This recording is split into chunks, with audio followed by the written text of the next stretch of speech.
Following my father's funeral, a period when discussions about inheritance were common, my brother-in-law, who is married to my sister Sharon, surprisingly claimed that all of my father's assets, including $7 million in cash and stocks, should solely belong to Sharon, the eldest child. This proposal brought joy to my sister and her husband, yet the lawyer quickly clarified that such a decision wasn't theirs to make. My name is Paul Walker, a 44-year-old sales professional with a wife and 3 kids. My father was a significant shareholder in a company and remained actively involved until his later years. Sharon, my elder sister, has often challenged our parents with her erratic behavior and, even in her middle age, lacks a stable job, choosing to live life on her own terms. Our relationship has been distant, primarily due to my disapproval of her actions. When Sharon turned 52, she unexpectedly introduced us to Russell Brand, a younger, handsome man with a laid-back attitude, and announced their engagement. Despite her financial instability, Sharon didn't hesitate to ask for a substantial sum from our father to cover wedding expenses, quickly depleting it and then audaciously requesting more. This behavior greatly distressed our father, given her presumptuous attitude towards inheritance. The news of our father's sudden heart attack and subsequent passing deeply affected me. Amidst receiving condolences from friends and relatives, I stepped up to assist my overwhelmed mother with the funeral preparations, while Sharon remained absent, engrossed in her own life. The day following the funeral, as my mother and I were beginning to find solace, a lawyer arrived to discuss my father's will. Unaware of its contents, Sharon and her husband audaciously interrupted, asserting that Sharon was entitled to all of my father's stocks and the $7 million inheritance, leaving my mother and me speechless at their boldness. In a moment filled with anticipation, my brother-in-law jubilantly proclaimed, "We've made it, Sharon. This inheritance sets us for life," his fist cutting through the air in triumph. The lawyer, taken aback by such presumption, intervened with a caution, capturing my sister's fierce gaze. He looked at them both squarely and revealed, "Sharon, you have no claim to the inheritance." My sister and her husband, visibly shocked, countered with disbelief, arguing that as the eldest daughter, Sharon was naturally entitled to everything. It was evident my brother-in-law had placed all his bets on this inheritance, convinced it would all go to my sister. Their confusion only deepened when the lawyer, with a gentler tone, dropped a bombshell. "Were you unaware that Sharon is not Mr. Paul's biological child?" Instantly, the color drained from my sister's face as she turned to our mother, her eyes wide with panic. Our mother, her expression a mix of emotions, faced a moment of truth I had long been aware of. My sister was a half-sibling, a fact that had been hidden from her. Confronting our mother, Sharon's voice trembled. "What does this mean?" To which our mother confessed, "Sharon, you come from my first marriage." The revelation stunned Sharon, who had always playfully claimed the title of the favored child. Her husband, trying to grasp at straws, argued that Sharon, being legally adopted, must still be entitled to a share of the inheritance. "That's what I assumed," Sharon supported, yet our mother's next words shattered that belief. There had been no formal adoption. In disbelief, Sharon protested, "But I'm the eldest daughter." Dad even acknowledged it. Her frustration now turned towards me accusingly. "You're going to let him take everything?" she challenged. Annoyed by her sense of entitlement, I couldn't help but respond, pointing out her continual reliance on our father's generosity despite it. As they insisted on the fairness of a father's support for his daughter, I was reminded of how my sister used his financial aid not for growth, but to bail herself out of recurring predicaments. It was then that Mrs. Paul, our mother, who had been silent, suggested, "Perhaps it's time Sharon reviewed the will as well." Caught off guard, Sharon panicked, "The will? I don't know anything about that." It was her lack of attention and engagement that had led to this moment. Our father had intended for us to discuss the will together when he drafted it, but Sharon, uninterested at the time, chose leisure over family matters. Highlighting the omission from the will, I saw my brother-in-law's frustration flare as he sharply questioned Sharon. "What were you thinking?" This mattered. The realization dawned that they had to confront the contents of my father's will. The lawyer clarified that the inheritance was designated for me and my mother, citing my father's hesitance to adopt Sharon due to her indifferent attitude towards me, her spending habits, and her overall conduct. Sharon was visibly shaken by the news that she had no legal claim to any inheritance. At this revelation, my brother-in-law's temper escalated, accusingly pointing out to Sharon, "You promised there was wealth." His attitude became threatening, shocking my mother and Sharon, though I wasn't surprised given his history of greed and opportunistic behavior. He coldly told Sharon not to return until she had secured some money, revealing his true motives and leaving everyone in dismay as he abruptly left the scene. Feeling betrayed and cornered, Sharon turned her frustration towards us, particularly our mother, lamenting, "Why wasn't I legally adopted? It's unfair that the inheritance bypasses me." Her outburst was raw and filled with a sense of betrayal, causing a stir that the lawyer witnessed with a seasoned calm. When Sharon accused me of being the undeserved beneficiary simply because I was our father's biological son, her words cut deep. But I realized that my existence was not the root of her exclusion. It was her actions and choices. Before the situation could escalate further, the lawyer intervened, warning that her behavior could lead to legal consequences, a reminder that made Sharon pause, likely recalling her previous misdemeanors.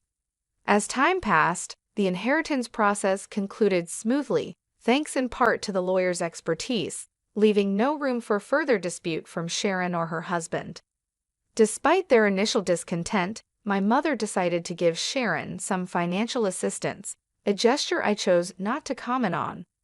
Their subsequent disappearance with the funds only underscored their true intentions, leaving a bitter impression among our relatives who were privy to the saga.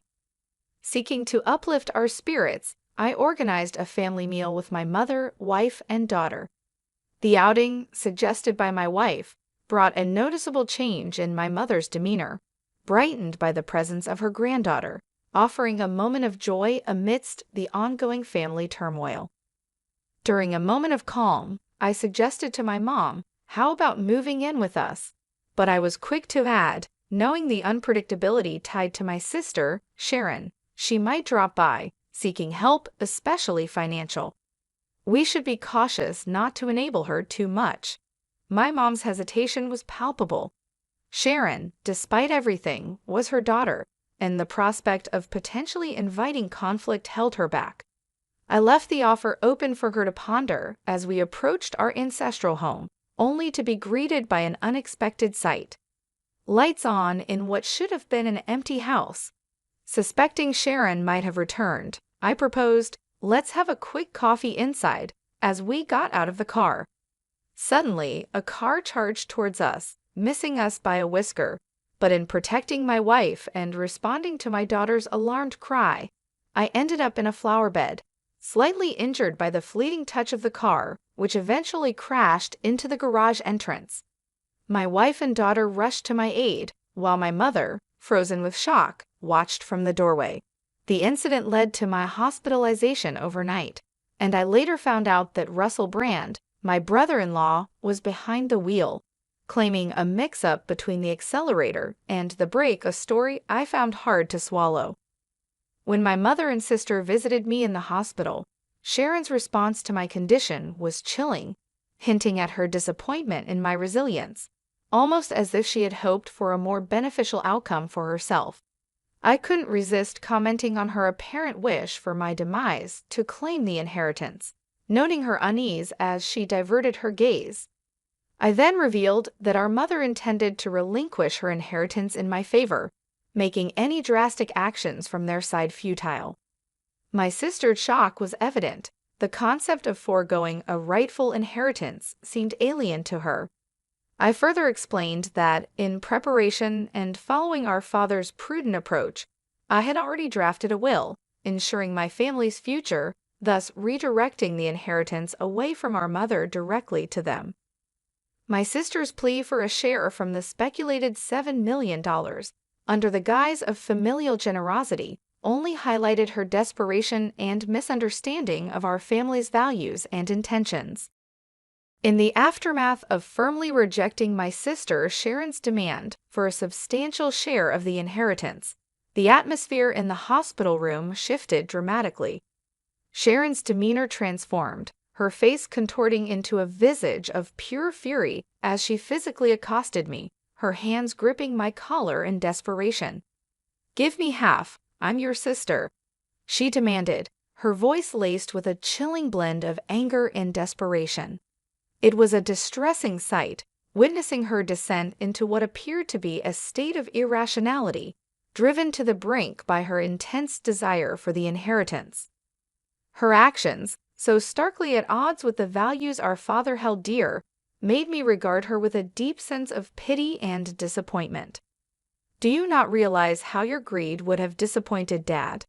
I questioned, hoping to ignite some sense of reason within her. Yet this only served to inflame her anger further, as she made a grab for my throat in a shocking escalation of violence. The situation took a dramatic turn when our mother's voice, tinged with alarm and authority, cut through the tension. Nurses quickly intervened, escorting a visibly shaken Sharon away from me.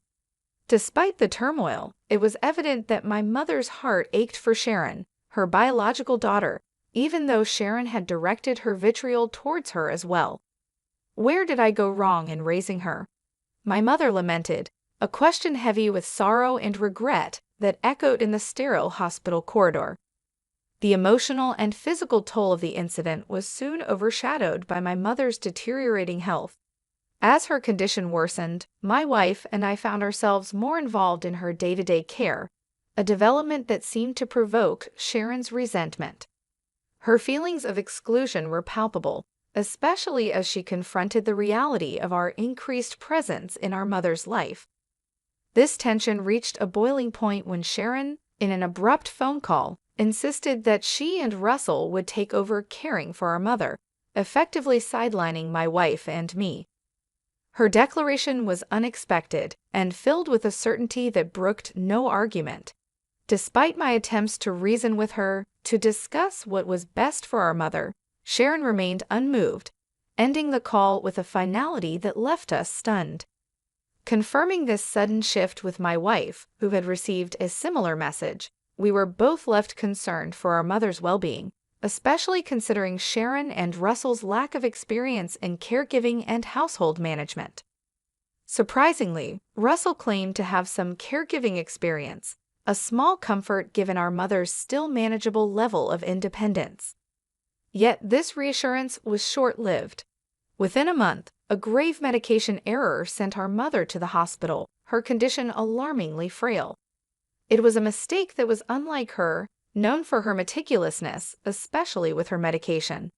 As my wife remained by my mother's bedside, offering the support and love she needed, I ventured back to the family home. What greeted me was a scene of neglect, a bare refrigerator, a poignant reminder of my mother's once vibrant love for cooking, and the absence of the household help that had been a staple in our family's life. The disarray spoke volumes of the care or lack thereof that Sharon and Russell had promised, casting a long shadow over their capability to manage the responsibilities they had so confidently claimed they could handle. Discovering that a considerable sum of money had been withdrawn from my mother's bank account filled me with regret for ever placing trust in my sister. Despite the safety measures, with her bank card and PIN securely locked away, the funds meant for everyday expenses had nearly vanished, while thankfully, the inheritance remained safe in a separate deposit box. This breach of trust prompted me to collect necessary items for my mother's hospital stay, including her bank card, to address the financial anomaly. Upon discussing the situation with my mother, it became apparent she was oblivious to the mishandling of her bank card. Yet, when the conversation shifted to the medication mishap, a shadow of sorrow crossed her face as she admitted it was Russell, my brother-in-law, who had prepared it. The suggestion that Sharon should no longer be welcomed into the house seemed more urgent than ever. My mother's condition and the chaotic state of our home were alarming. "Mom, you need to stay with us," I insisted, envisioning a peaceful home for her recovery. Despite this, her health worsened, possibly exacerbated by stress, leading to her untimely demise. The somber task of arranging her funeral revealed a grim reality. The family home was stripped of its valuables, a testament to my sister and Russell's relentless greed. The emptiness of the house mirrored my feelings of shock and betrayal, fueling a resolve to seek justice for their egregious actions. The aftermath of my mother's funeral set the stage for a meeting with the lawyer, where my sister audaciously claimed her entitlement to our mother's inheritance. Her confidence wavered as the will was read, revealing her exclusion from any inheritance, a directive from our father reflecting his final wishes. Russell's outrage at this revelation only compounded the tension, his frustration manifesting in a destructive outburst. Amidst his tirade, I confronted him with a pressing question, one that hinted at a dark suspicion. "Russell, did you attempt to harm my mom?" The gravity of the situation hung in the air, marking a pivotal moment in our family's saga. As we awaited his response, the truth of their actions poised to come to light under the scrutiny of the law. As I squarely faced him, Russell returned my inquiry with a look of irritation. "I've done nothing wrong," he defensively claimed when questioned about the medication error. His annoyance was palpable, emphasizing their fixation on the inheritance rather than the well-being of our mother. Sharon, losing any semblance of calm, chimed in, outraged at the prospect of being left out of the inheritance. Her reaction betrayed her motives. It wasn't concern for our mother that drove her, but rather the hope of solving her financial woes with the inheritance. "Is it true that I'm getting nothing?" She demanded an explanation from the lawyer, her voice a mix of disbelief and desperation. The lawyer began to outline the specifics of the inheritance distribution, taking into account the funds Sharon had prematurely withdrawn and the value of the items she had sold. The end result left little to nothing for her, a revelation that left her visibly frustrated. I couldn't help but interject, highlighting that this outcome was the result of careful legal consultation. "That can't be all that's left," Sharon muttered, a clear indication of her disillusionment with the reality of her financial dependency on our parents, never having to face the struggles of earning a living. My disappointment in her turned to anger. "Mom thought you'd look after her, but instead, you just took her money and left her alone," I accused, unable to hide my disdain for her actions. Sharon retorted, demanding evidence of the expenses incurred for our mother's care. I challenged her to justify the spending, extending my hand for the receipts, knowing full well she had none. I don't have them," she stammered, her confidence waning. The lawyer underscored the importance of such documentation, leaving Sharon at a loss for words. Russell then tried to appeal to my sense of family, urging me to support Sharon despite everything. But my resolve was unshaken. Their desperation was evident, and Russell's admission that Sharon would have inherited everything if their plan had succeeded only added to my suspicion of their true intentions. "What do you mean by that?" I pressed, seeking clarity on his revealing comment, ready to uncover the extent of their schemes. As the tension in the room escalated, Russell inadvertently made a comment that shifted the atmosphere drastically, revealing their true intentions. "Because of this guy, things never go right. I was expecting a new car out of this deal, but now I'm stuck with just enough for some repairs," he lamented, not realizing the weight of his words. My sister, Sharon, attempted to intervene, perhaps to salvage the situation, but the damage was done. The lawyer, seizing the moment, underscored the gravity of Russell's admission. "That's a serious allegation, akin to fraud," she observed, barely concealing a smile as she eyed the couple. Her next revelation caught them off guard. "This meeting has been recorded, with your consent," she reminded, effectively trapping Russell in his own narrative. Realizing the depth of his blunder, Russell's confidence deflated. Seizing the moment, I informed him of my intentions to press charges for the accident. Russell's attempt to dismiss the threat as baseless was quickly undermined by his own words, now recorded evidence. The situation spiraled for them as Sharon, overwhelmed by the turn of events, berated Russell for his carelessness, despairing over their predicament. In the aftermath, Russell faced criminal charges, his prior misdeeds compounding the legal action against him, leading to his arrest.